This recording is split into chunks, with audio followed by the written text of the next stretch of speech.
হক নূরের উপর হামলার ঘটনাটা আমরা চীন থেকে শুনতে পাই। জাতীয় নাগরিক পার্টি এই হামলার প্রতিবাদ জানিয়েছে এবং এটা আমাদেরকে উদ্বিগ্ন করে তুলেছে পুরো জাতিকে। আসলে জুলাই গণ অভ্যুত্থানের পরে এরকম একটা দিন দেখতে হবে এটা আমরা কেউ কল্পনাও করি নাই। এটা শুধু দুঃখজনকই নয়, অনাকাঙ্ক্ষিত নয়, এটা উদ্বেগজনকও। আমরা আসলে কোন সময়ে বাস করছি এবং দেশের পরিস্থিতি কোন দিকে যাচ্ছে এটা আমাদেরকে ভাবাচ্ছে।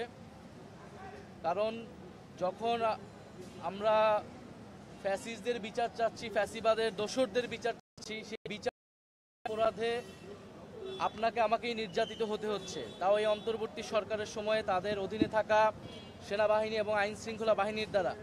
এটা অত্যন্ত দুঃখজনক।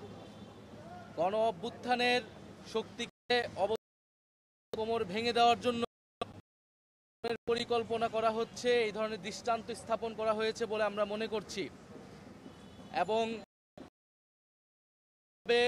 আঘাত করা হয়েছে। আপনারা জানেন যে তাদের পার্টি অফিসের সামনে, কার্যালয়ের নিচে তারা সংবাদ সম্মেলনের প্রস্তুতি নিচ্ছিল। সেই জায়গা থেকে একটা ঘটনার প্রেক্ষিতে তিনি পরিস্থিতি নিয়ন্ত্রণের জন্য সেখানে গিয়েছিলেন এবং এটা তাদের রাজনৈতিক অধিকার, গণতান্ত্রিক অধিকার, যে কারো বিরুদ্ধে গণতান্ত্রিকভাবে কথা বলা এবং ফ্যাসিবাদের দোসরদের বিচার চাওয়া। এবং আমরা সেখানে দেখলাম যে ন্যাক্কারজনকভাবে তার উপর হামলা করা হলো, তার নেতাকর্মীদের উপরে হামলা করা হলো। এক কথায় বলতে গেলে এটাকে বলে বর্বরতা এবং এটা আমাদের জন্য দুঃখজনক যে এই বর্বরতা সেনাবাহিনীর দ্বারা, সেনাবাহিনীর কিছু সদস্যদের দ্বারা সংঘটিত হয়েছে। সেনাবাহিনীর অফিসারের পক্ষ থেকে তাদেরকে প্রথমে হুমকি দেওয়া হয়েছে এবং সেই হুমকি 10 মিনিটের পরবর্তীতেই এই হামলার ঘটনা ঘটানো হয়। ফলে এটা আমাদের জন্য উদ্বেগের। অন্তর্বর্তী সরকার আসলে কিভাবে পরিচালিত হচ্ছে, সেনাবাহিনী কাদের নির্দেশনায় পরিচালিত হচ্ছে এ বিষয়ে কিন্তু প্রশ্ন উঠছে। কারণ অন্তর্বর্তী সরকার গণ অভ্যুত্থানের এই নুরুল হক নূর, এদের মতো ফ্যাসিবাদ বিরোধী যোদ্ধাদের লড়াই সংগ্রামের ফলেই কিন্তু এই অন্তর্বর্তী সরকার গঠিত হয়েছে। ফ্যাসিবাদ বিরোধী রাজনৈতিক দলগুলোর এখনো তাদের কার্যক্রম পরিচালনা করে যাচ্ছে। ফলে এই সময়ে তার উপরে হামলা, এটাকে আমরা খুব গভীর উদ্বেগের সাথে দেখছি। এটার প্রতিবাদের ভাষা আমাদের নেই এবং আমরা পাশাপাশি এও লক্ষ্য করছি যে দেশে এক ধরনের অস্থিতিশীলতা তৈরি করার নানা চেষ্টা করা হচ্ছে।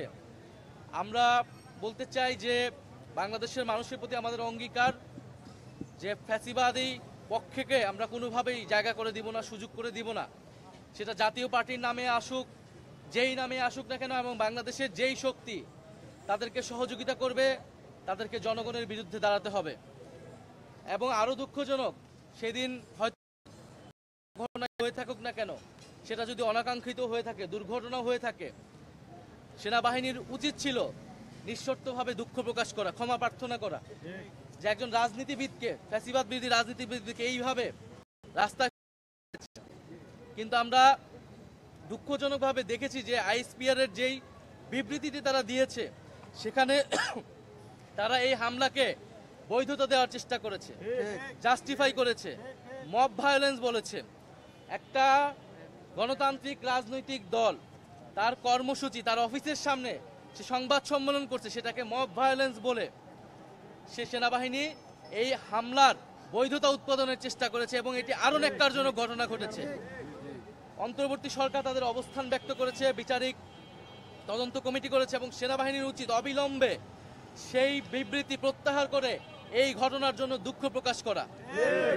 আমরা সেনাবাহিনীর প্রতি শ্রদ্ধাশীল ছিলাম অন্তর্বর্তী সরকার গঠনের সময় থেকেই, গণ অভ্যুত্থানের সময় থেকেই, এবং তাদের উপরে দেশের আইন শৃঙ্খলা সহ সামনের যে নির্বাচন হবে তার অনেক কিছু নির্ভর করছে। কিন্তু যদি সেনাবাহিনী এই ধরনের পক্ষপাতমূলক অবস্থান দেখা যায়, যে একটি রাজনৈতিক দলকে বাঁচানোর চেষ্টা করা হচ্ছে এবং দুঃখজনকভাবে সেই রাজনৈতিক দল হচ্ছে ফ্যাসিবাদের দোসর, এবং তাকে বাঁচাতে গিয়ে ফ্যাসিবাদ বিরোধী জুলাই গণ অভ্যুত্থানের অন্যতম নেতাকে আক্রমণ করা হচ্ছে, এটা আমরা কখনোই মেনে নিব না। ফলে আমরা আশা করব যে সেনাবাহিনী তাদের এই অবস্থান পুনর্মূল্যায়ন করবে এবং তাদের এই হামলার জন্য, তাদের এই ঘটনার জন্য এবং দুঃখ প্রকাশ করবে এবং ভবিষ্যতে এই ধরনের ঘটনা ঘটবে না সে নিশ্চয়তা বাংলাদেশের জনগণকে দিবে, বাংলাদেশের রাজনৈতিক দলগুলোকে দিবে। আর আর জাতীয় পার্টি বিষয়ে আমাদের অবস্থান খুবই সুস্পষ্ট।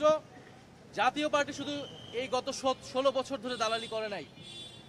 90-এর পরাজিত শক্তি তারা।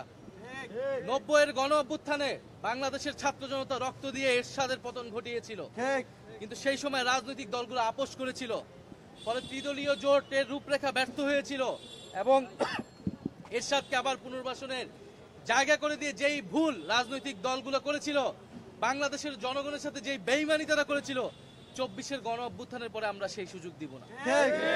আওয়ামী লীগ, জাতীয় পার্টি এবং আওয়ামী লীগের সাথে সহযোগী যত দোসর রয়েছে এবং যারা আওয়ামী লীগকে আবার পুনর্বাসনের চেষ্টা করবে, তাদের সবাইকে বাংলাদেশের মাটি থেকে বিতাড়িত করা হবে এবং বাংলাদেশে আদালতে তাদেরকে বিচারের আওতায় আনা হবে, এর কোনো বিকল্প নাই।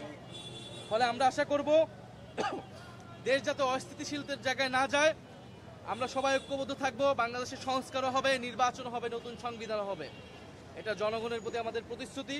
সকল রাজনৈতিক দলের প্রতি আমাদের আহ্বান থাকবে যে আপনারা দেশের এই পরিস্থিতিতে ঐক্যবদ্ধ থাকুন, এমন কোনো শক্তিকে সহায়তা করবেন না, সমর্থন দিবেন না যারা বাংলাদেশের গণতন্ত্রের জন্য হুমকি স্বরূপ। অনেক রক্তের বিনিময়ে, অনেক সংগ্রামের বিনিময়ে আমরা আজকের এই পরিস্থিতিতে এসেছি। আমরা নুরুল হক নূরের সুস্থতা কামনা করি এবং এই ঘটনার সুষ্ঠু তদন্তর মাধ্যমে বিচার হবে, এটা আমরা প্রত্যাশা করি। জাতীয় পার্টিকে নিষিদ্ধের যে দাবি উঠেছে, এটা কি এনসিপি সমর্থন করে কিনা বা সরকারের কাছে কোনো প্রত্যাশা আছে কিনা একটু স্পষ্ট করে দিন। আমরা এই বিষয়ে অলরেডি আজকে বক্তব্য দিয়েছি। না, নিষিদ্ধের ব্যাপারটা নিষিদ্ধ আমরা অবশ্যই আমরা মনে করি জাতীয় পার্টির কোনো অধিকার নাই বাংলাদেশের রাজনীতি করার। ঘোষণাপত্র সহ অন্তর্বর্তী সরকার বিভিন্ন জায়গায় বলেছে 3টি নির্বাচন অবৈধ। ফলে এই 3টি নির্বাচনকে বারবার বৈধতা দিয়েছে কারা? জাতীয় পার্টি। জাতীয় পার্টি। এই ফ্যাসিবাদকে টিকিয়ে রাখতে সহায়তা করেছে জাতীয় পার্টি। বাংলাদেশের জনগণের বিপক্ষে অবস্থান নিয়েছে তারা। ফলে কোন বিবেচনায় তারা আর এই বাংলাদেশের রাজনীতি করবে?